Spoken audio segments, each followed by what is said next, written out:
시편 77편 말씀 제가 먼저 읽겠습니다. 시편 77편 아삽의 시입니다.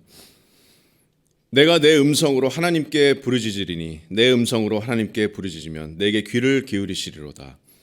나의 환난 날에 내가 주를 찾았으며 밤에는 내 손을 들고 거두지 아니하였나니 내 영혼이 위로받기를 거절하였도다. 내가 하나님을 기억하고 불안하여 근심하니 내 심령이 상하도다. 주께서 내가 눈을 붙이지 못하게 하시니 내가 괴로워 말할 수 없나이다. 내가 옛날 곧 지나간 세월을 생각하여 싸우며 밤에 부른 노래를 내가 기억하여 내 심령으로 내가 내 마음으로 간구하기를 주께서 영원히 버리실까? 다시는 은혜를 베풀지 아니하실까? 그의 인자하심 영원히 끝났는가? 그의 약속하심도 영구히 패하였는가? 하나님이 그가 베푸실 은혜를 잊으셨는가? 노하심으로 그가 베푸실 긍휼을 그치셨는가 하였나이다. 또 내가 말하기를 이는 나의 잘못이라. 지존자의 오른손의 해 곧 여호와의 일들을 기억하며 주께서 옛적에 행하신 기이한 일을 기억하리이다.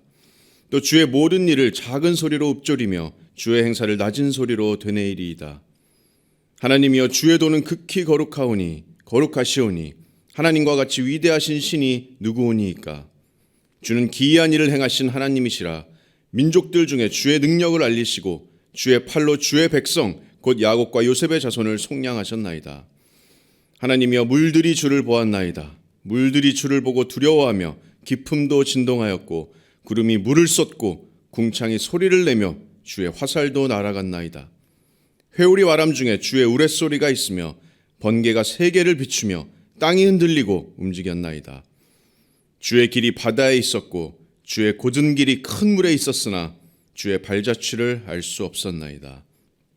주의 백성을 양떼같이 모세와 아론의 손으로 인도하셨나이다. 아멘. 살아계신 하나님의 말씀입니다. 여러분, 이 땅에서 우리가 믿음의 여정 가운데 걱정하고 염려하신 적이 있으십니까? 아니면 실망해하고 우울해하신 적이 있으십니까? 아니면 심지어 크게 낙심하고 절망에 빠져보신 적이 있으십니까? 아니면 혹시 지금 이와 같은 시간을 보내고 계십니까? 이 같은 어둠의 골짜기는 어떤 그리스도인들에게라도 예고 없이 다가올 수 있습니다. 우리에게는 믿음의 거목과도 같던 사도 바울 또한 예외는 아니었습니다. 사도 바울은 고린도서 1장 8절에서 성도들에게 이렇게 고백합니다. 형제들아, 우리가 아시아에서 당한 환난을 너희가 모르기를 원하지 아니하노니 힘에 겹도록 심한 고난을 당하여 살 소망까지 끊어지고 우리는 우리 자신이 사형 선고를 받은 줄 알았으니. 살 소망까지 끊어지고 마치 사형 선고를 받은 줄 알았다. 믿기지 않으실지 모르겠지만 사도 바울의 고백입니다. 오늘 이 시편을 기록한 아삽 또한 끝없는 소용돌이로 빨려 내려가는 듯한 그런 환난의 날들이 있었습니다. 그래서 이 시편을 통해서 환난 날에 그런 아삽의 캄캄한 어떤 내면의 골짜기로 우리가 함께 들어갑니다. 그리고 그 어두운 골짜기의 끝에서 아삽은 또 저와 여러분은 광대하고 찬란하신 그런 하나님을 마주하게 될 것입니다. 절망 속에서 부르짖었던 이 아삽의 간구가 하나님을 향한 찬양의 경배로 바뀌는 순간을 우리가 이 시편을 통해서 한번 묵상해 보도록 하겠습니다. 핵심 구절은 바로 11절입니다. 아삽의 절망이 찬송으로 바뀌게 되는 결정적인 계기가 이 구절에 있습니다. 그것은 바로 기억하다입니다. 기억하다. 곧 여호와의 일들을 기억하며 주께서 옛적에 행하신 기이한 일을 기억하리이다. 자, 이 놀라운 아삽의 내면의 변화를 통해서 이 아침에 우리에게 주신 하나님의 말씀을 우리가 기대합니다. 낙심과 절망의 파도가 우리를 덮칠 때 오히려 그것이 우리의 영혼의 믿음 안에서 더 강건해지는 그런 축복이 될 수가 있습니다. 그 일은 우리가 절망 가운데서 정말 위대하신 지존자, 또 지존자께서 행하신 일, 그 일들을 기억할 때 일어날 것입니다. 절망이 축복으로 바뀌는 순간이 일어날 것입니다. 그것이 오늘 시편 77편의 메시지입니다. 그래서 말씀을 한번 보겠습니다. 크게 두 단락으로 나눠서 살펴보겠습니다. 1절에서 9절까지 아삽의 환난 날의 절망의 간구입니다. 그리고 10절에서 20절까지 환난 날 찬송의 경배입니다. 그래서 아삽의 시는 환난 날 절망 속의 어떤 간구로 시작됩니다. 환난 날 절망의 간구입니다. 1절을 보겠습니다. 내가 내 음성으로 하나님께 부르짖으리니 내 음성으로 하나님께 부르짖으면 내게 귀를 기울이시리로다. 나의 환난 날에 내가 주를 찾았으며 밤에는 내 손을 들고 거두지 아니하였나니 내 영혼이 위로받기를 거절하였도다. 자, 2절에 나의 환난 날에 내가 주를 찾았다 이렇게 말씀하는데, 자, 여기서 환난이라고 번역된 이 히브리어 원어의 의미는 움직일 공간이 없다라는 뜻입니다. 옴짝달싹 못하다. 우리가 구체적으로 아삽이 어떤 환난을 지금 겪고 있는지 알 수는 없지만 아삽은 마치 영적으로 지금 숨쉴 공간조차 없는 것 같은 시간을 보내고 있습니다. 그 옴짝달싹 못하는 그 공간에서 아삽은 누구를 찾았습니까? 주님을 찾았다. 내가 주를 찾았으며 낮에도 찾았고 밤에도 찾았습니다. 이것이 바로 하나님의 자녀된 자들의 합당한 반응입니다. 우리가 가족들의 위로 필요하고 우리가 친구들의 위로 필요하고 우리 교회 성도들의 위로 정말 필요하고 중요하지만 내가 가장 먼저 달려가서 피해야 될 피난처가 누구십니까? 바로 우리의 주님이십니다. 오직 주만이 나의 반석이고 나의 구원이고 나의 요새가 되십니다. 그리고 아삽의 이 환난 날의 간구는 그냥 형식적으로 하는 그런 기도가 아니었습니다. 하나님의 기도 응답도 기대하지 않는 그런 피상적인 기도가 아니었습니다. 이 기도는 잘 보시면 온 영혼이 정말 주님께 절절하게 매달리는 그런 간곡한 기도입니다. 하나님의 응답을 간절히 구하는 기도입니다. 아삽의 표현을 한번 주목해 보시기 바랍니다. 1절에 내 음성으로 부르짖었다. 자, 내 음성으로 주님께 정말 주여 하는 외치는 그런 부르는 기도입니다. 그리고 2절에 밤에는 내 손을 들고 거두지 아니하였나니. 자, 팔의 통증도 느끼지 못할 만큼 하나님께 집중한 기도입니다. 그리고 2절에서 계속해서 내 영혼이 위로받기를 거절하였다.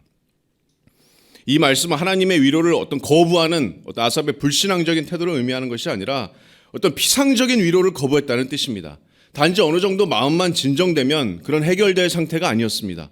너무나도 괴로워서 아삽은 하나님께로부터 오는 깊은 위로를 간구했지만 하나님의 어떤 즉각적인 응답이 없었으므로 손을 거두지도 못했고 하나님으로부터 오지 않는 그 어떤 다른 위로도 거부했습니다. 주님의 응답도 없이 그의 괴로움은 계속해서 지금 이어집니다. 3절과 4절을 이어서 보겠습니다. 3절에 내가 하나님을 기억하고 불안하여 근심하니 내 심령이 상하도다. 주께서 내가 눈을 붙이지 못하게 하시니 내가 괴로워 말할 수 없나이다. 자, 왜 하나님을 기억하면서 아삽은 불안, 근심, 또 심령이 상하는 괴로움을 당하고 있을까요? 아마도 하나님께서 과거에 자신에게 베푸신 그런 은혜를 생각하면서 지금 자신의 상황이 도저히 이해가 안 됐을 수도 있습니다. 과거에 하나님께서 나에게 베푸신 그 선대하심을 기억하면서 그 은혜를 묵상하고 하나님의 선하심을 기억하면 기억할수록 지금 상황에 비춰서 나의 괴로움은 더해가는 듯한 그런 느낌을 받았을 수도 있습니다. 4절에 보시면 주께서 내가 눈을 붙이지 못하게 하시니, 주님이 그 기억을 계속해서 주십니다. 주님께서 아삽의 눈을 붙이지 못하게 하고 계십니다. 회상을 주십니다. 그것이 아삽의 잠 못 드는 밥을 만들고 4절 하반절에 괴로워 말할 수조차 없나이다. 말도 나오지 않는 괴로운 밤을 만들고 있습니다. 어떤 기억 가운데 지금 아삽이 괴로워하는지 우리가 알 수는 없지만 아삽이 느끼는 지금 이 고통과 괴로움만큼 우리도 생생히 느낄 수가 있습니다. 하나님을 기억하면서 간구하는 이 순간이 오히려 더 아삽을 괴롭게 만들고 있습니다. 마치 시편 102편에 심령이 상한 자가 괴로움으로 주님 앞에 간구할 때 그런 모습과 크게 다르지 않습니다. 시편 102편 3절에 보시면 시편 기자 이렇게 얘기합니다. 내 뼈가 숯같이 탔음이니이다. 내가 음식 먹기도 잊었으므로 내 마음이 풀같이 시들고 말라버려 싸우며 나의 탄식 소리로 말미암아 나의 살이 뼈에 붙었나이다. 여러분, 이와 같이 기도해 보신 적 있으십니까? 나의 탄식 소리로 말미암아 내 살이 뼈에 붙어버린 것 같이 이렇게 기도해 보신 적 있으십니까? 나의 연약함을 철저히 깨닫고 내 온 영혼이 하나님께 간절히 매달리는 이 가난한 심령의 기도가 회복되어야 될 줄로 믿습니다. 혹시 나는 이런 기도는 필요 없어 이렇게 생각하시는 분이 계십니까? 근데 이 기도가 아삽의 기도였습니다. 이 기도가 시편 102편 기자의 기도였고 이 기도가 살 소망이 끊어졌던 그런 사도 바울이 간구했던 기도입니다. 땀방울이 마치 핏방울처럼 떨어졌던 우리 주님의 기도가 그런 기도였습니다. 그리고 이제 아삽의 절망의 간구는 이어집니다. 5절에서 6절 보시면 내가 옛날 곧 지나간 세월을 생각하여 싸우며 밤에 부른 노래를 내가 기억하여 내 심령으로, 내가 내 마음으로 간구하기를. 자, 이 절망 속에서 나의 지나간 세월을 생각하며 6절에 그 시절 밤에 부른 노래가 아삽의 기억 속에서 사무칩니다. 자, 이 노래는 아마도 하나님의 위대하심과 영원한 인자하심, 그것을 찬양하고 베푸신 구원의 은혜를 찬양하는 그런 노래였을 겁니다. 아삽은 이 찬송을 기억하면서 옛날에 역사하신 그 하나님의 은혜와 지금의 자신의 현실을 비교하고 있습니다. 근데 하지만 놀랍게도 그 찬송이, 그 노래가 아삽의 마음에 어떤 스파크를 일으켜서 그 노래를 통해서 생각에 꼬리를 물면서 놀라운 마음의 변화를 이끄는 그런 순간으로 인도합니다. 지금 아삽의 마음에 하나님의 역사가 시작됩니다. 그 역사는 먼저 마음에 스스로 일어나는 이런 질문들을 통해서 그 변화의 시작이 감지됩니다. 7절에서 9절까지 계속 보시겠습니다. 7절에 주께서 영원히 버리실까? 다시는 은혜를 베풀지 아니하실까? 그의 인자하심 영원히 끝났는가? 그의 약속하심도 영구히 패하였는가? 하나님이 그가 베푸실 은혜를 잊으셨는가? 노하심으로 그가 베푸실 긍휼을 그치셨는가 하였나이다. 이 질문은 아삽의 어떤 불평이나 하나님의 은혜를 부정하는 것이 아닙니다. 오히려 하나님과 더 가까운 관계로, 더 깊은 관계로 들어가기 위한 나 스스로의 질문입니다. 환난 날의 절망 속에 이런 간절한 기도 가운데, 그래서 어쩌면 하나님께서 여러분을 자신과 더 깊은 관계로 이끌어 주실 수 있습니다. 우리가 지금까지 경험했던 하나님보다 더 크고 더 광대한 그런 하나님을 드러내시기 위한 순간일 수도 있습니다. 아삽이 지금 그 순간을 체험합니다. 이 질문들은 어떤 아삽의 내면의 변화의 신호탄이 됐습니다. 절망의 그런 간구가 찬송의 경배로 바뀌는 놀라운 일이 일어납니다. 그것이 바로 오늘 두 번째 단락입니다. 바로 환난날 찬송의 경배입니다. 환난날 찬송의 경배. 10절부터 20절. 자, 이 질문 가운데 주께서 영원히 버리실까? 다시는 은혜를 베풀지 아니하실까? 그의 인자하심은 영원히 끝났는가? 자, 아삽과 오늘 아침에 우리가 동일하게 얻는 대답은 바로 절대로 아니다라는 것입니다. 이것은 이미 아삽이 믿고 있었던 대답이었습니다. 10절에 아삽이 뭐라고 고백하죠? 또 내가 말하기를 이는 누구의 잘못이라고요? 내 잘못이다. 하나님의 인자하심을 기억하면서 내 상황에만 집중하고 괴로워했던 내 잘못이다. 하나님의 인자하심은 영원히 끝나지 않는다. 그 옛날에 불렀던, 밤에 불렀던 그 노래에 대한 기억이 가슴속 깊이 내가 믿고 있었던 그 진리를 다시 한번 상기시켜줬습니다. 그것은 바로 하나님의 신실하심은 절대로 실패가 없다는 것입니다. 절대로 실패하지 않는 그 신실함이 하나님께서 바로 하나님 되심입니다. 그리고 이제 아삽은 적극적으로 기억하기 시작합니다. 지존자와 그 지존자께서 행하신 일을 기억하기 시작합니다. 11절에 지존자의 오른손의 해.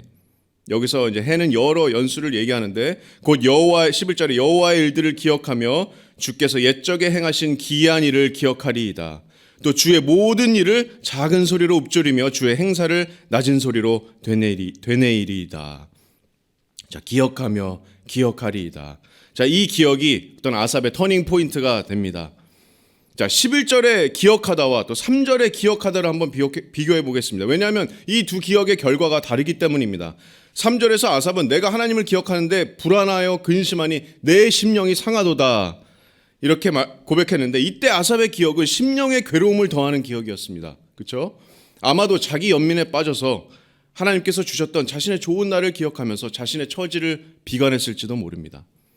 하지만 11절의 기억은 하나님의 존재와 우리가 뒤에 나오는 구절을 살펴보겠지만 11절에 아삽이 적극적으로 기억하는 이 기억은 하나님의 존재와 또 하나님의 기이한 역사에 집중한 그런 기억이었습니다. 아주 적극적인 능동적인 아삽의 기억의 활동이었습니다. 12절에 보시면 작은 소리, 어떻게 기억하죠? 작은 소리로 읊조리며 낮은 소리로 되뇌이리이다. 그래서 읊조리다라는 12절 단어는 구약에서 통상적으로 묵상이라는 단어로 번역이 많이 됩니다. 우리가 잘 아는 시편 1편 2절에 오직 여호와의 율법을 즐거워하며 그의 율법을 주야로 묵상하는도다. 자, 여기서 묵상이 읊조리다라는 것과 동일한 단어입니다. 그래서 묵상하다라는 것의 의미가 작은 소리로 읊조린다, 이런 의미입니다. 여호와의 율법을 사랑하면서 주야로 묵상하는 사람은 그래서 눈을 감고 그냥 가만히 멍하니 생각하는 것이 아니라 계속해서 하나님의 말씀을 읊조리는 것, 되뇌이는 것, 그것이 바로 묵상입니다. 하나님의 말씀이 내 입술에서 떠나지 않는 것입니다. 이것이 아삽이 하고 있는 기억의 묵상이었습니다. 계속해서 소리를 내어서 하나님의 기이한 역사를 생각하면서 기억하면서 읊조리고 있습니다. 그리고 이 기억의 묵상이 마음에 놀라운 변화를 가져오게 됩니다. 이제 하나님께서 이 환난 날에 절망 가운데 간구하고 있는 이 아삽에게 놀라운 확신을 부어주십니다. 새로운 확신을 부어주십니다. 이 놀라운 구원의 역사를 행하신 하나님께서 바로 나의 하나님이다라는 확신을 부어주십니다. 그리고 이 아삽의 기억의 정점에는 이 이스라엘 자손들이 구원의 하나님을 기억할 때 가장 먼저 떠오르는 그런 사건이 있습니다. 무슨 사건이죠? 바로 출애굽의 사건입니다. 이스라엘 백성들이 언제나 구원의 하나님을 생각할 때 가장 먼저 떠오르는 것은 출애굽의 역사입니다. 출애굽의 역사는 이스라엘 백성들에게는 하나님의 전능하신 구원의 역사, 기적의 역사입니다. 그리고 하나님의 이 수많은 출애굽의 기적 가운데서 가장 드라마틱한 기적이 어떤 기적이었습니까? 어떤 기적을 지금 아삽이 읊조리고 기억하고 있는지 우리가 말씀을 통해서 한번 추측해 보겠습니다. 16절에서 20절까지 아삽이 이제 기억하는 가운데 16절에 하나님이여 물들이 주를 보았나이다. 물들이 주를 보고 두려워하며 깊음도 진동하였고 구름이 물을 쏟고 궁창의 소리를 내며 주의 화살도 날아갔나이다. 회오리 바람 중에 주의 우레소리가 있으며 번개가 세계를 비추며 땅이 흔들리고 움직였나이다. 주의 길이 바다에 있었고 주의 곧은 길이 큰 물에 있었으나 주의 발자취를 알 수 없었나이다. 주의 백성을 양떼같이 모세와 아론의 손으로 인도하셨나이다. 자, 20절에 모세와 아론의 손으로 인도하셨나이다라는 고백을 보면 분명히 지금 출애굽의 그런 사건을 언급하고 있습니다. 자, 그리고 16절에 물들이 주를 보았고 주를 보고 두려워하였나이다. 그리고 19절에 주의 곧은 길이 큰 물에 있었으나, 이런 말씀들을 보시면 지금 출애굽의 사건 가운데서도 어떤 기적이 떠오르십니까? 바로 홍해의 기적입니다. 아삽은 지금 이 홍해의 기적에서 임하신 하나님의 두려운 임재를 기억하면서 그것을 묵상하고 있습니다. 여러분, 바다가 얼마나 무서운지 아시죠? 이 대자연의 이런 무서운 그 경외감이 드는 그 바다가 마치 홍해의 그 바다가 하나님께 맞서는 듯이 보이지만 그 물들은 16절에 뭐라고요? 주를 보자마자 두려워하며 엎드려서 깊음이 진동합니다. 구름이 물을 쏟고 궁창이 놀라 소리를 내면서 주의 화살이 날아갔나이다. 번개를 이렇게 상징하는 그런 표현인데 우레소리와 번개가 세계를 비추며 땅도 진동합니다. 마치 시내산에서 하나님의 임재 가운데 나타났던 그런 우레소리와 그런 번개와 그런 나팔소리, 연기가 자욱한 그런 장면이 떠오르지 않으십니까? 하나님의 임재는 그 당시 이스라엘 백성들을 벌벌 떨게 했습니다. 근데 놀랍게도 하나님의 모습은 보이지가 않습니다. 19절에 이 홍해의 임재 가운데서 주의 길이 바다에 있었고 주의 곧은 길이 큰 물에 났으나 주의 발자취를 알 수 없었나이다. 밤에 큰 동풍이 불어서 물은 갈라지고 바닥이 드러난 그 홍해에 하나님의 임재가 가득했지만 하나님은 보이지 않으셨습니다. 발자취를 남기지 않으셨습니다. 하나님의 손이 보이지 않았습니다. 당연합니다. 왜냐하면 창조물인 우리가 어떻게 하나님의 발자취를 따라 알 수가 있겠습니까? 우리는 그저 경외함으로 그분의 임재 앞에 엎드릴 수밖에 없습니다. 이처럼 위대하신 하나님의 구원의 기억이 아삽을 수렁에서 건져냈습니다. 환난날의 절망의 간구가 환난날 찬송의 경배로 변화하는 놀라운 역사가 일어났습니다. 그래서 사랑하는 성도 여러분, 이렇게 기억하는 것이 이렇게 중요합니다. 그리고 이 기억은 아삽이 했던 것처럼 지존자와 그 지존자께서 행하신 일에 집중하는 그런 기억입니다. 놀랍지 않습니까? 성경은 계속해서 아시겠지만 기억하는 것이 얼마나 중요한지 강조합니다. 그래서 구약에서도 아브라함이 계속 언약을 기억하면서 제단을 쌓고, 또 모세도 신명기에서 출애굽 2세대들에게 계속해서 강조합니다. 기억하라. 너희의 조상 하나님을 기억하라. 잊지 마라. 또 여호수아도 12도를 세우면서 요단강을 마르게 하신 하나님을 기억하라. 너희 자손들에게 명령하라. 기억하라. 여호와를 계속 기억하게 하라. 또 유월절을 매년 기념함으로써 출애굽을 구원하신 그 하나님의 역사를 기억하라. 하나님의 구원을 기억하라.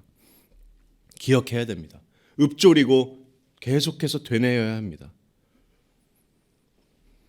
아삽은 출애굽의 구원을 기억하면서, 특별히 홍해의 기적에 그 나타나신 하나님의 임재를 기억하면서 이 절망 가운데서 벗어났습니다. 여러분은 어떠십니까? 환난 날의 절망에서 무엇을 기억하시겠습니까? 출애굽의 구원은 대단한 구원이지만 이것은 물리적인 구원이었고 일시적인 구원이었습니다. 이 구원은 앞으로 다가오게 될 위대한, 가장 위대한 구원의 그림자에 불과했습니다. 어떤 구원입니까? 가장 위대한 구원이 바로 예수 그리스도의 십자가의 구원입니다. 이 구원은 영적인 구원이고 이 구원은 영원한 구원입니다. 절대로 우리가 잊어서는 안 될 사건입니다. 그래서 예수께서 마지막 만찬 가운데 제자들에게 이 떡과 잔을 기억하라, 주의 만찬을 제정하신 이유입니다. 이 구원은 예수께서 죄인을 대신해서 십자가에 달리셔서 자신의 자녀들의 죄의 형벌을 짊어지신 위대한 구원입니다. 우리의 영혼이 영원의 죽음으로 달려갈 때, 영원한 지옥으로 달려갈 때 우리를 건지신 그런 위대한 구원입니다. 그리고 우리를 의롭다 하시기 위하여서 장사된 지 사흘 만에 부활하셔서 거룩하신 하나님 앞에 이제는 단 한 점 흠도 없는 자로 서게 하신 그런 위대한 구원입니다. 그리고 이제는 승천하셔서 보좌 위에서, 보좌 우편에서 우리를 위해서 중보하시며 다시 오실 때 우리를 영화롭게 하실 그런 위대한 구원입니다. 이 위대한 구원을 매일매일 기억하시기 바랍니다. 작은 소리로 읊조리며 되뇌이며 묵상하시기 바랍니다. 환난 날이 우리의 삶에 닥치더라도 우리가 쉬지 않고 기억해야 될 그 하나님의 가장 위대한 구원, 바로 십자가의 구원입니다. 바로 이 기억이 우리를 절망에서 경배로 이끌어주게 될 것입니다. 그리고 이 놀라운 그리스도의 구원이 이제는 이 성경책에 다 기록되어 있습니다. 그래서 우리가 주의 말씀을 주야로 읊조리고 되뇌이면서 묵상할 때 우리의 절망보다 큰 하나님을 만나게 될 것입니다. 그 하나님 앞에서, 그 구원 앞에서 내 상황은 이제 온데간데 없고 그 크신 하나님만 나타나게 될 것입니다. 그래서 경배함으로 그저 엎드릴 수밖에 없을 겁니다. 그것이 바로 하나님께서 고난받던 욥에게 나타나신 방법입니다. 그것이 아삽에게 나타나신 방법입니다. 환난 날에 내가 알던 하나님보다 더 큰 하나님을 발견하는 것입니다. 사랑하는 성도 여러분, 절망에서 허우적대던 아삽은 응답을 받았습니다. 근데 그 응답은 어떤 문제 해결이 아니었습니다. 그렇죠? 문제보다 더 큰 하나님을 발견한 것입니다. 그래서 우리의 모든 기도의 깊이는 하나님이 어떠신 분이신지 내가 얼마나 알고 있는가에 달려 있습니다. 만약에 내가 작은 하나님을 알고 있다면 나의 기도의 깊이도 그만큼 작을 수밖에 없습니다. 근데 내가 아는 하나님이 정말 광대한 하나님이라면 그에 따라서 우리의 기도의 깊이와 그런 넓이도 달라지게 될 것입니다. 여러분, 어떤 하나님을 알고 계십니까? 하나님을 더 깊이 아는 유일한 방법은 하나님이 자신을 계시하신 그런 말씀을 통해서입니다. 그래서 하나님을 향한 여러분의 지식을 넓히시기 바랍니다. 말씀 안에서 광대한 하나님을 발견하고 여러분이 처한 상황을 뛰어넘는 한 단계 높은, 한 단계 더 깊은 그런 기도를 경험하시기 바랍니다. 그리고 그 기도는 하나님에 대한 지식이 넓어지면 넓어질수록 그와 비례해서 깊어지게 될 것입니다. 그래서 우리가 환난 날에 절망 가운데서 헤매일 때 그 크신 하나님의 말씀을 통해서 기억하면서 하나님의 구원을 기억하면서 절망의 그런 간구가 찬송의 경배로 바뀌는 그런 역사를 경험하는 저와 여러분들이 되시기를 소망합니다.